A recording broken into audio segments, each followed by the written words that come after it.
Hi friends, आज मैं फिर से लेके आया हूँ आपके लिए काफ़ी ज़्यादा इमोशनल स्टोरी। तो चलिए बिना वक्त गवाए कहानी को शुरू करते हैं। शीर्षक का नाम है बूढ़े बाप की कहानी। ये कहानी जो एक कविता के रूप में व्यक्त की गई है, वो कोई कविता नहीं बल्कि एक सच्ची घटना का मौसम था। सुबह का समय था, ठंड भी अपने चरम सीमा पर थी। मैं आज सुबह कॉलेज जा रहा था तो मैंने एक बूढ़े आदमी को देखा जो कि ठंड से ठिठुर कर रोड पर एक किनारे कांप रहा था। उस बूढ़े आदमी की आंखों में भी सिर्फ आंसू ही था। न पहनने के लिए कपड़े न कंबल, उसके पास कुछ भी नहीं था। मैं वह थोड़ी देर रुका और उस आदमी से उसके इस हालात के बारे में पूछा तो उसके जवाब सुनकर मेरी आंखों में आंसू आ गया और मैं वहां से कॉलेज चला गया। उस बूढ़े आदमी की बातों में मैं एक कविता के रूप में बताने जा रहा हूँ। एक बार पढ़िएगा जरूर, आप भी जाने कि आज के बेटों की सोच किस तरह हो गई है। आज फिर से इंसानियत को मरते देखा है। जब एक बूढ़े बाप को ठंड में रोड पर उठते देखा है, न जाने कैसे छोड़ देते हैं लोग अपने माँ बाप को। आज फिर एक जिंदगी को बेदर्दी से मरते देखा। उसकी आंखों में आंसू थे, उसके चेहरे पर एक चाहत थी।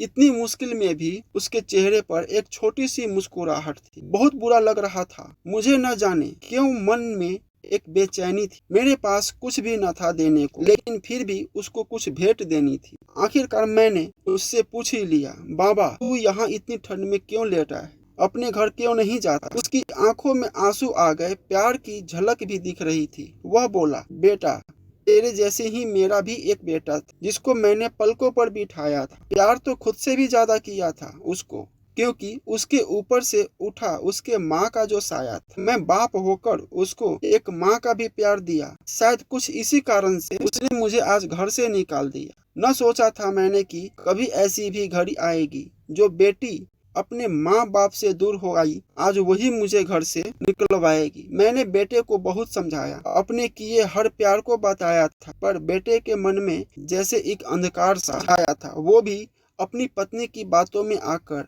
अपने बाप पर जुल्म ढाया। जिस बाप ने बेटे के लिए अपनी सारी खुशियां त्याग दी, आज वो जैसे हुआ कोई पराया है। बस इतनी से कहानी है मेरी, जो इस रोड पर पड़ा हूँ मैं। जिस बेटे को हर एक सुख दिया, आज उसी की वजह से इस मोड़ पर खड़ा हूँ मैं। बेटे एक बात तुमको भी बताता हूँ, तू बहुत प्यार करना अपने माँ बाप पर, इस मोड़ पर मत छोड़ना। त्याग देते हैं माँ बाप अपनी सारी खुशियों को, जिससे बेटे को दुख ना हो कभी। मैंने भी बहुत प्यार किया था अपने बेटे पर, आज कुछ इस कदर बहाया गया हूँ। पर तू कभी न छोड़ना अपने माँ बाप का साथ, आज जिस तरह से मैं ठुकराया गया हूँ। इतना कहकर बूढ़ा व्यक्ति रोने लगा, अपने बचे हुए जीवन को रोकर ही रोने लगा। फिर मैं भी वहां से चला गया। उसका दर्द मुझको भी रुला गया। इतनी समझ तो नहीं है मुझ में कई मैं समझाऊं, फिर भी एक बात कहना चाहता हूँ, हर बेटे को मत छोड़ कभी उस माँ बाप को बेसहारा जिसने तेरे लिए अपने हर सुख को खोया है। माँ बाप तो वो सूरज है जिसने खुद आग में जलकर तेरे जीवन के हर अंधकार को धोया है। तो फ्रेंड्स, कैसा लगा ये स्टोरी प्लीज कमेंट करके बताइए और हमारे चैनल को जरूर सब्सक्राइब कीजिए। मिलते हैं अगले स्टोरी।